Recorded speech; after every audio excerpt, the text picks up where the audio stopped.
bajo la asesoría del profesor Aníbal Javier Aurora Fernández. El jurado evaluador está compuesto por académicos destacados y de gran trayectoria profesional.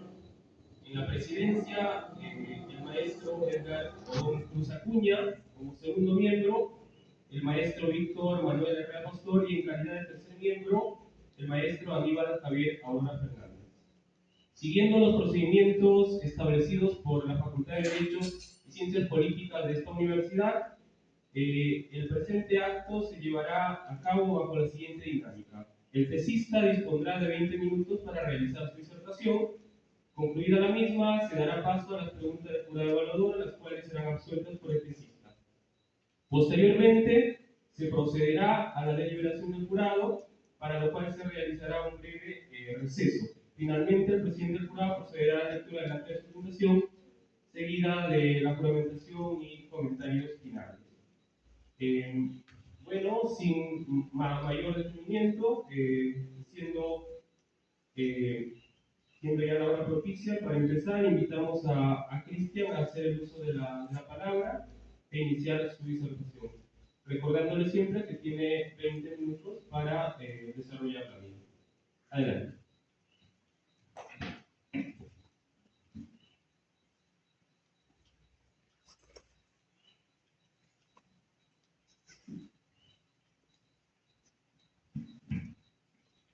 Buenos días, miembros del jurado, al doctor de Azul, al presidente, al doctor Víctor Herrera, en su calidad de segundo presidente, y al doctor Aníbal Aurora, en su calidad de tercer presidente. Familia presente, buenos días, y público en general. Mi nombre es Cristian Silva Casica, y después de haber culminado mis estudios de pregrado en esta prestigiosa Universidad Católica de Sapienza, hoy tengo el honor de presentar mis resultados de mi investigación titulada La institución de la prueba trasladada y su vinculación con el derecho de defensa en la jurisprudencia peruana 2022. Ya, como planteamiento del problema, tenemos los siguientes puntos. La ley 30.077 fue publicada el año 2013. Es la ley sobre crimen organizado que da una serie de mecanismos procesales para combatir el crimen organizado, entre ellas los actos especiales de investigación, sobre los testigos protegidos, sobre dotar de facultades a la Policía Nacional, y entre otras tenemos a la figura de la prueba trasladada. La figura de la prueba trasladada puede ser definida como la prueba que es generada en un primer proceso y es extraída por una parte interesada para ser incorporada en un segundo proceso. Ya sea, si hablamos de pruebas personales, lo que se extrae son las actas donde ha declarado el testigo perito para ser incorporado en un proceso. Solo se incorpora el documento que lo contiene, y cuando hablamos de prueba documental, se trasladan los informes, las pericias, entre otros. Muy bien. En cuanto a la aplicación de esta figura de la prueba trasladada, tenemos una discusión en la misma jurisprudencia nacional. Para ello traemos a colación dos resoluciones. Uno es la sentencia del expediente 427-2021 del Tribunal Constitucional sobre Aguas Corpus. En esta sentencia requiere, a modo de resumen, que la prueba trasladada vulnera el derecho a la defensa, puesto que el testigo no puede declarar en el segundo proceso, solamente se da lectura a la declaración, y esto vulnera los derechos contradictorios, puesto que la parte afectada no puede interrogarlo a viva voz. En contraposición tenemos la casación 530-2020, donde la Corte Suprema ha establecido que dicha figura no vulnera el derecho a la defensa, puesto que se tratan de documentos irreproducibles y la parte siempre tiene la posibilidad de cuestionar, de contradecir. Entonces, como bien hemos visto, la jurisprudencia no es unánime al establecer si esta figura vulnera o no vulnera los derechos del investigado. Ahora bien, de la problemática expuesta surgen las siguientes preguntas. ¿Cuál es la vinculación? Como pregunta principal tenemos, ¿cuál es la vinculación de la prueba trasladada y el derecho de defensa en la jurisprudencia peruana de 2022? Y como preguntas específicas que se va a tratar de resolver, tenemos como primera, ¿cuáles son los aportes de la figura de prueba trasladada en la jurisprudencia peruana? son los alcances de la institución del derecho a la defensa y cuál es la incidencia del derecho a la defensa por la incorporación de la prueba trasladada a través de un certificado. Entonces, de las preguntas nacen los siguientes objetivos. Como objetivo principal, la cual va a ser resuelta, tenemos que se busca analizar la institución de la prueba trasladada y su vinculación con el derecho de defensa en la jurisprudencia peruana 2022. Asimismo, como objetivos específicos tenemos descubrir los aportes de la figura la figura jurídica prueba trasladada, esto a través de un análisis jurisprudencial. También tenemos como segundo objetivo estudiar la institución del derecho a la defensa a través de un análisis documental. Y como tercero, analizar la incidencia del derecho a la defensa por la incorporación de la prueba trasladada a través de un certificado. Entre la justificación de esta investigación tenemos, en primer lugar, las académicas. Como ya hemos expuesto, no existe unanimidad, existe contradicción en lo que es la figura de la prueba trasladada. Si esta vulneraría derechos, si esta será aplicable, no es aplicable, uno es imposible, otro que no. Y entre la justificación práctica, tenemos que considerar la investigación y los resultados, porque se busca generar conocimiento fiable. Ahora, en cuanto a la metodología de la investigación, esta investigación es tipo básico fundamental, tiene un enfoque cualitativo, un alcance descriptivo, su diseño es teoría fundamentada, entre los métodos tenemos el dogmático jurídico y el comparado. Para esta investigación se han analizado 33 documentos, entre ellos comprende jurisprudencia, doctrina, tesis y libros. Asimismo, se ha entrevistado a 100 expertos que comprenden jueces, abogados y fiscales. Entre las técnicas realizadas, de entrevista y el análisis documental, y los instrumentos de la guía de entrevista y la guía de análisis documental. Ahora bien, en cuanto a esta problemática, tenemos artículos científicos como antecedentes. Uno de ellos es el de Álvaro 2018 sobre el traslado de pruebas en la Corte Interamericana a la luz del caso de Palacio de Justicia. Y sobre Muñetones tenemos la prueba trasladada en el sistema penal acusatorio. Como antecedentes nacionales tenemos el de Vergara del año 2018, la prueba trasladada en su implicancia al principio de compromiso y el juzgamiento del nuevo proceso penal, y Sanabria en implicancia de procesos sociales de colaboración eficaz en la prueba trasladada al Distrito Judicial de Lima 2020. Y por último tenemos el Joque 2021 en su investigación, aplicación de la prueba trasladada para la declaración del imputado en el proceso en crimen organizado. Ahora bien, como bases teóricas, tenemos dos categorías: la prueba trasladada y el derecho a defensa. Como ya hemos explicado y expuesto, la prueba trasladada es la prueba generada en un primer proceso, es extraída por la parte interesada, ya sea fiscalía o la parte de la defensa, para que esta sea incorporada en un segundo proceso. Se puede trasladar prueba personal y prueba documental. En cuanto al derecho a la defensa, el derecho a la defensa es un derecho que tiene todo ser humano de iniciar con un proceso de ser oído por un tribunal competente, de estudiar los actuados y preparar su defensa. Es un derecho que está reconocido a nivel nacional e internacional. Como categorías de investigación tenemos sobre la prueba trasladada, la prueba, la jurisprudencia nacional. Y en cuanto al derecho a la defensa tenemos base del derecho a la defensa, derecho a la prueba y actividad probatoria. Derecho a la defensa y principios probatorios, garantismo penal y análisis jurisprudencial. Ahora bien, lo más importante. En cuestión de resultados de discusión, tenemos los siguientes puntos.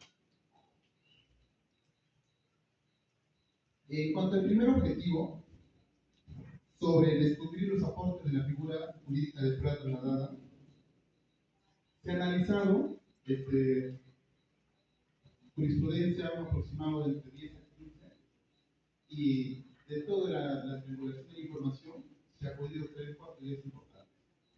Como primera idea tenemos que la prueba trasladada es una figura útil para los casos complejos. Esto hay que resaltar porque los casos que se han encontrado mayormente se aplican en los casos de crimen organizado, donde está terrorismo, donde está casos de homicidios, también, y en casos de corrupción de funcionarios también se ha visto aplicada esta figura. Es un instrumento útil para llegar a la verdad en estos Como segundo punto tenemos que al dificultar la confrontación directa con los órganos de prueba, podría vulnerar los derechos de la defensa. Hay jurisprudencia que establece una de ellas del Tribunal Constitucional que al no poder contrainterrogarle al testigo, se podría vulnerar sus derechos. Lo que se prefiere es que se declare en el juicio oral. Como tercer punto tenemos que su uso debe ser excepcional. Y aquí me quiero detener. Su uso debe ser excepcional cuando se cumplen determinadas figuras. Una de ellas es cuando sea de imposible consecución. Esto es, porque el testigo o el perito puede temer por su vida en caso de crimen organizado, entonces esto justificaría su distinción, puesto que no se puede poner en peligro su integridad o su vida. Y otro mecanismo es cuando se ha perdido el órgano de prueba, es decir, es desaparecido o no se puede encontrar. Entonces, en cuanto a su obtención, estos serían dos reglas específicas. ¿Cómo se debe usar? ¿De manera excepcional? Cuando es imposible consecución o cuando se ha perdido el órgano de prueba. Asimismo, en cuanto a la valoración probatoria, me refiero a la apelación 121-2021, refiere que esta prueba debe ser valorada en conjunto con otros medios de prueba. Este medio de prueba no puede ser suficiente para condenar a una persona. Este medio de prueba tiene que ser valorado con los demás medios de prueba ordinarios. Debe ser un adicional, un plus. No puede ser un medio de prueba concluyente.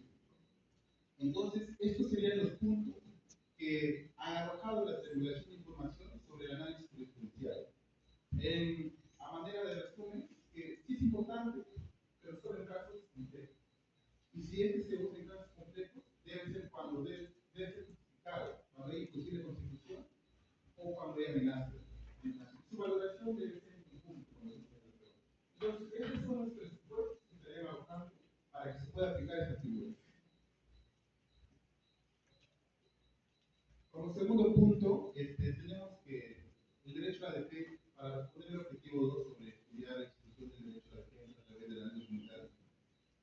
Después de la triangulación de la información, tenemos que este derecho es un principio fundamental, está reconocido en organismos nacionales e internacionales, y este derecho permite estar en igualdad de condiciones, en igualdad de armas, tanto la fiscalía como la defensa, para que ambos puedan presentar sus pruebas y la defensa pueda cuestionarla oportunamente a las pruebas presentadas por la fiscal. Ahora bien, como tercer punto, en cuanto al objetivo, lo que es analizar la incidencia del derecho de defensa por la incorporación de la prueba trasladada a través de una entrevista de expertos.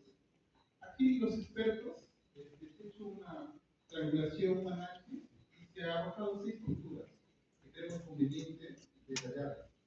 Como primera postura, tenemos que la prueba trasladada no puede ser ofrecida por cualquier parte, ya sea fiscalía o la parte de la defensa. Entonces, como ambos están dotados de este mecanismo, no vulneraría derechos, ¿no? Porque muy bien la defensa también lo podría presentar. Esta es la primera postura. Como segunda postura tenemos que los derechos fundamentales no son absolutos.